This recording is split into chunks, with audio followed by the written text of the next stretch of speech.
जो विषय है वह है जिजीविषा के रूपक और स्वाधीन स्त्री की छवि। तो मुझे लगता है स्वाधीनता हम मात्र किसी लेखक के लिख दिए जाने भर को ही नहीं मान सकते। जब कोई पाठक उसे पढ़ता है और उसका एनालिसिस करता है और अपना स्वर उसमें मिलाता है तो वो भी एक स्वाधीनता है।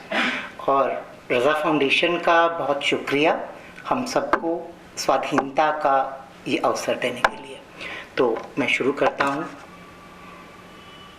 स्वाधीन स्त्री की छवि पर विचार करते हुए सोबती जी अपने एक इंटरव्यू में कहती हैं, बेशक मुक्ति न देह की है न संबंधों की, मुक्ति देह और संबंधों की जकड़बंदी करने वाली सोच की है।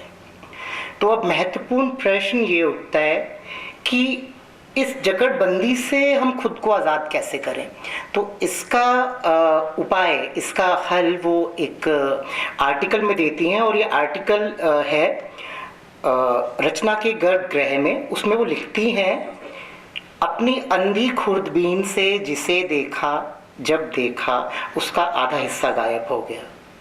सच पूछिए तो जिंदगी और जिंदगी जीने वालों की बेशुमार तहें ऐसी हैं जिन्हें कानी आँख नहीं देख सकती। अपने को अपने ही तंग और छोटे दिल से आज़ाद करना बेहद ज़रूरी है। तो साहित्यकार के निकट पहली शर्त यह है कि वह सिर्फ वही ना देखे जो सतह के ऊपर दिख रहा है, वह भी देखे जो सतह के नीचे है, जिस पर औरों की निगाह नहीं जा रही। तो वो लिखती हैं ये भी कि अंधी आँख का साहित्य नहीं खिड़कीबाजी है। तो आइए इस खिड़कीबाजी से ऊपर उठकर सोबती जी पर एक नज़र डालें। बादलों के घेरे। बादलों के घेरे कृष्णा जी की पहली कृति है। इस कृति की कहानियाँ फ्रेम में जड़ी तस्वीरों की तरह हैं जो किसी पल विशेष में कैद हैं और वह पल विशेष ही उनकी संपूर्ण पहचान और भविष्य भी बन जाता है। मुझे इस संग्रह की कहानियों की थीम और उसके ट्रीटमेंट के प्रयोग में बहुत विविधता लगी और जो मैं याद रख पाया वो केवल उन रचनाओं का प्रभाव, और यकीन मानिए वह प्रभाव बादलों में घिरने के जैसा ही था, जैसे हम बादलों में घिरे हुए हों। मतलब बादलों में घिरना ये नहीं है कि इन पात्रों में जिजीविषा नहीं है, बल्कि ये कि ये सब पात्र अपने अतीत के पन्ने बार बार पलट रहे हैं और वहाँ से अपनी इच्छा शक्ति, जीवन शक्ति की हवा पानी बटोर रहे हैं। बहुत ही महत्वपूर्ण और गंभीर शब्द है जिजीविषा। इसके अर्थ पर जब मैंने विचार किया तो मुझे इस कहानी संग्रह की पात्र हैं ये कुछ नफीसा, शम्मोजान, शाहनी, मेरी माँ कहाँ कहानी की बच्ची, लामा कहानी की नायिका जो खुद कृष्णा जी ही हैं। ये सब नाम बार बार मेरे जहन में आए और इन सब के द्वारा बादलों के इन घेरों से निकलने की कोशिश करना ही मुझे लगता है सच्चे अर्थों में जिजीविषा है। और देखिए ना, ये सब कृष्णा जी की जीवन शक्ति ही है जो इन बादलों के घेरों को पार करके, बहुत चर्चा हुई है मित्रों मरजानी की, वो मित्रों तक पहुंचती हैं। एक इंटरव्यू में वो कहती हैं, नारी स्वतंत्रता का मेरे लिए अभिप्राय है मैं अपने आत्म की, अपने व्यक्तित्व की मालिक हूँ और आर्थिक रूप से देखभाल करने के लिए किसी दूसरे पर निर्भर नहीं हूँ। आज़ादी यानी कोई और मेरी जिंदगी को प्रतिबंधित नहीं कर सकता। उनकी रचनाओं को पढ़ते हुए बार बार उनके पात्रों के संवाद में उनकी यही वैचारिकता उभर कर आती है। रणवीर रांगरा इंटरव्यू में उनसे पूछते हैं, यदि आप कृष्णा सोबती ना होकर कृष्ण होती तो क्या आपकी मित्रों, रत्ती, महक का वही स्वरूप सामने आ पाता जो अब हमारे सामने है? तो इस पर वह कहती हैं, अगर कृष्ण और कृष्णा एक ही बात नहीं तो सोबती के यहाँ दोनों मौजूद है। विश्वास के साथ कहा जा सकता है कि नाम की एक मात्रा कम या ज़्यादा होने पर भी जीने और जीने के चैतन्य में बिल्कुल बदलाव नहीं होगा। फिर स्त्री के रूप में अपना मैं व्यक्त कर पाने में सफल रही हैं और बतौर लेखक भी उनके पास वह स्पेस रहा जिसमें वे अपने लेखन में स्वाधीन स्त्री की छवि को गढ़ रही हैं। ये सब मतलब उनका वैचारिक लेखन है जिसमें उनके लेख है, लेखक का जनतंत्र और रचना का गर्भगृह। उनमें वो स्त्री के देह तंत्र के पार देख पाने की स्वाधीनता और जिजीविषा से लैस है। ठीक है, तो अब ये उनके वैचारिक लेखन की बात है। अब बात करते हैं उनकी फिक्शन राइटिंग की। तो यहाँ पे मुझे लगता है जो उनकी फिक्शन को जो चीज़ रच रही है वो है नॉस्टैल्जिया। वे अपनी आकांक्षा के अनुरूप अपने पात्रों को रचती हैं, पर यहाँ वो कहीं कहीं पैट्रियार्की द्वारा अनुशासित होती दिखाई देती हैं।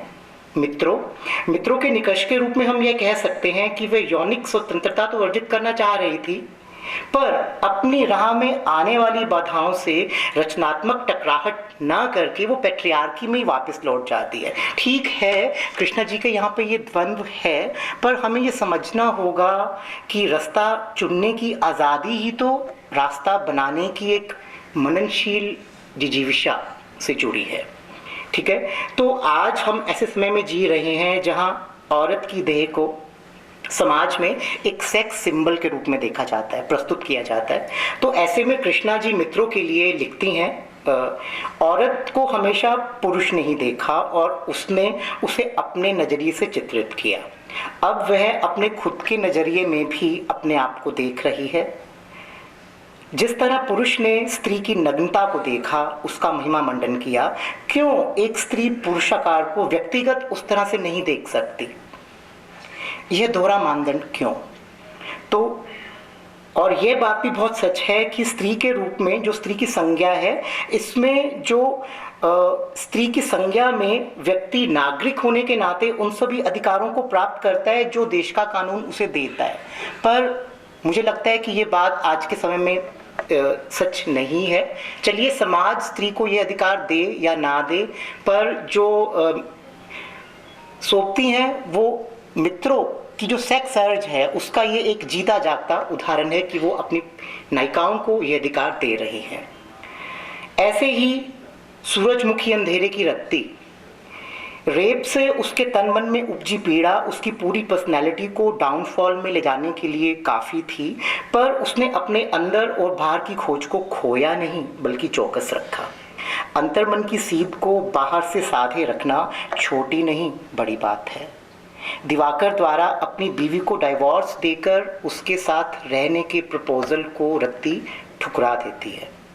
उस एक पारदर्शी क्षण में वह अपने खोए वक्त को देख पा रही है जो अब दिवाकर और उसकी पत्नी के लिए खो सकता है। ठीक, इसलिए वो उसको मना कर देती है। एक और बात जो मुझे महत्वपूर्ण लगी वो ये कि कृष्णा जी की नायिकाएं प्रेम व पुरुष संसर्ग की चाह के साथ गहरे और गंभीर प्रश्नों की तरफ भी उन्मुख हो रही हैं। वे अपने अंतर्मन में जाकर अपना आत्म परिचय प्राप्त करना चाह रही हैं। ऐसे ही ए लड़की जो है उपन्यास, उसमें जो बेटी है वो जिस भूमिका में है वो एक एक्सपर्ट साइकोलॉजिस्ट की भूमिका है। वह माँ को बार बार उकसाकर उसे उस मेंटल सिचुएशन में ले आती है जिसे साइकोलॉजी की भाषा में फ्री एसोसिएशन कहा जाता है, और फिर अनुभव सिद्ध माँ की चेतना का मुक्त प्रवाह चल पड़ता है और उस चेतना में वह अपने को ही नहीं बल्कि स्त्री के सभी रूपों और उनके जीवनों को फिर से जीने लगती है, सबको एक्सप्लोर करती है। उसे यह ज्ञात है कि स्त्री के जैविक स्वभाव को माँ का ही अक्स समझना स्त्री को अधूरा करके देखना है। जीवन और मृत्यु के प्रतिपक्ष में यह कृति उस चेतना की खोज है।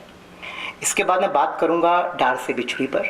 डार से बिछुड़ी की पाशो जो है वह डरकर अपने नैनिहाल की देहरी लांघकर माँ और शेख जी की हवेली में पहुंच जाती है और बिना शिक्षा और बिना किसी पारिवारिक अधिकार के ही असुरक्षा की कगार पर खड़ी हो जाती है। वहाँ वह जो कुछ भी अर्न कर रही है, स्थितियाँ उससे वे सब छीन रही हैं, पर फिर भी वह नई उलझनों का डटकर मुकाबला करने के लिए तैयार है। वह अपने अंतर्मन के कोलाहल और सामाजिक शोर में फर्क करने का विवेक रखती है।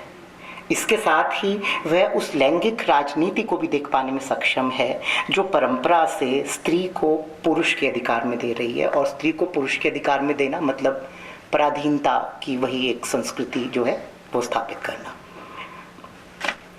ये तीनों नॉवल पढ़ने के बाद मैंने उनके मुख्य पात्रों के नाम पर विचार किया। मित्रों का नाम मित्रता का प्रतीक है जिसमें स्वाधीनता भी है, और देखिए यही स्वाधीनता है जो उसे उस हद तक, मित्रों को यही स्वाधीनता उस हद तक उदार बना रही है कि वह अपने परिवार संबंधों और मनुष्यता का सम्मान कर रही है। रत्ती की बात करते हैं। रत्ती असद को खो देने का एहसास रत्ती के मन में है जो उसके लिए एक प्रेरक शक्ति के रूप में उभरा है। और जब रत्ती दिवाकर का साथ पाती है तो उसके भीतर एक इमोशनल, हम कहेंगे इमोशनल स्टेबिलिटी और उर्वरता और एक इनर ग्रोथ उसकी विकसित होती है। और मुझे लगता है इसी कारण शायद उसका नाम रत्ती है। मतलब देखिए ना, रत्ती जो अकेली कुछ भी नहीं है, और रत्ती जब दिवाकर का साथ पाती है तो उसकी ग्रोथ होती है। तो रत्ती सोना मापने की एक इकाई, एक यूनिट वो बन जाती है। ऐसा मुझे लगता है कि हो सकता है इस पात्र के नामकरण के पीछे सोक्ति जी की ये एक सोच रही हो। अगला पाशो। पाशो, पाशो मतलब पाश, बंधन। माने पाश माने उसके जीवन के बंधन को उजागर किया है। और यह पाश कैसा है?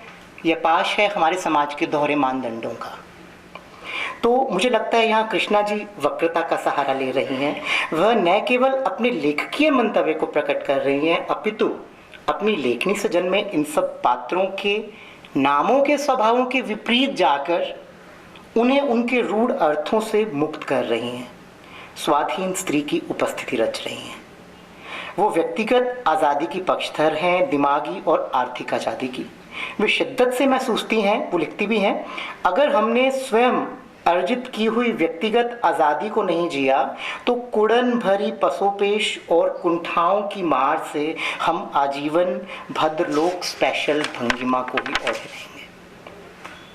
इतना ही नहीं, वर्तमान लोकतंत्र के संकट में भी वो स्वाधीनता की आवाज़ बुलंद करती हैं। और ऐसे में हम सब साहित्य से जुड़े लोगों के क्या सरोकार हों, क्या मोरल्स हों, उन पर भी लिखती हैं। एक इंटरव्यू में वो कहती हैं, आज हाशिए पर साहित्य नहीं, साहित्यकारों की जमात है। पन्ने पर वृतांत, संवाद, तर्क, राजनीतिक खेमों का है। इन्हीं खेमों में साहित्यिक पक्ष से कहीं दूर सांप्रदायिक और जातीय द्वंद्व और हिंसा का हर पहलू उनकी अपराधीकरण की तिजोरी में बंद है। तिजोरियां कभी जवाब नहीं देती, वह प्रजाओं के सामने सिर्फ हथियार फेंकती हैं। अजीब करिश्मा है, फेंके हथियार उठाए जाते हैं और नागरिक अधिकारों के मानवीय मूल्य फेंक दिए जाते हैं। एक और लोकतंत्र है, दूसरी ओर किसी पुरानी भारतीयता को ढूंढा जा रहा है, गैर बराबरी के लंबे गौरवमय इतिहास को। इस बौद्धिक खरीद फरोख्त से हम क्या लुटाना चाहते हैं? शायद सिर्फ हिंसा, ये हमें मालूम नहीं है। ये बहुत गहरी बात है। उनकी स्वाधीनता की अवधारणा अनिवार्य रूप से मुझे लगता है स्त्री और पुरुष दोनों के लिए समान न्याय चेतना से जुड़ी है, जो विवेक और अविवेक के बीच की विभाजक रेखा को पहचानती है। आखिर में यही कहूँगा कि सोक्ति जी की ये चेतना, उनका यही विज़न है जो भारत विभाजन के नरसंहार को चित्कार के रूप में बस ऊपर से ही नहीं देख रहा, बल्कि गहरे दर्द की तरह देख रहा है। विभाजन पर लिखी रचनाओं में जहाँ ज़्यादातर हिंसा पर जोर है, वहाँ वो सिक्का बदल गया जैसी कहानी लिखती हैं। इस कहानी पर मैं दो बात कहना चाहूँगा। पहली बात तो यह है कि जिस पुलिस इंस्पेक्टर ने उन्हें निकालने का फैसला किया वह मुसलमान था, और दूसरी यह है कि हिंसा के बाद भी शाहनी के दिमाग में पहली बात ये नहीं आई कि वह मुसलमान है, बल्कि ये आई कि उसे उसकी आवभगत करनी है। यहाँ भी एक गहरा मानवीय बोध कायम है, और ये बहुत सच है कि जिन मूल्यों और मान्यताओं की सुरक्षा हम करना चाहते हैं, वही विचार लेखन में उजागर होते हैं, और वो लिखती भी हैं। लेखक के लिए रचना में गर्भ, लेखक अपने लिए रचना में गर्भ गृह समादृत करता है।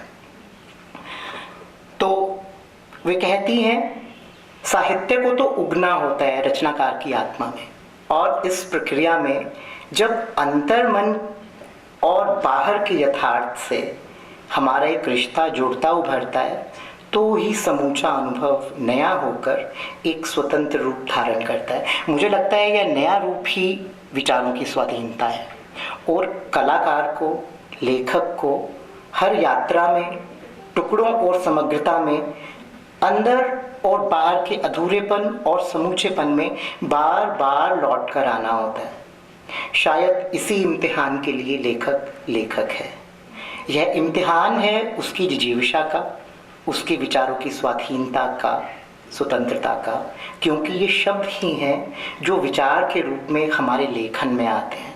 यहाँ मात्र लिखे हुए की नहीं विचारों की गुणवत्ता है। और कृष्णा जी लिखती भी हैं, लेखन मात्र धंधा नहीं, यह विचार में, आस्था के हक में, संयम और संघर्ष की प्रतिबद्धता का दस्तावेज भी है। और उनके लेखन में जिजीविषा और स्वाधीनता के मानवीय विचारों की अटूट श्रृंखला प्रवाहित हो रही है, इसमें कोई दो राय नहीं। शुक्रिया।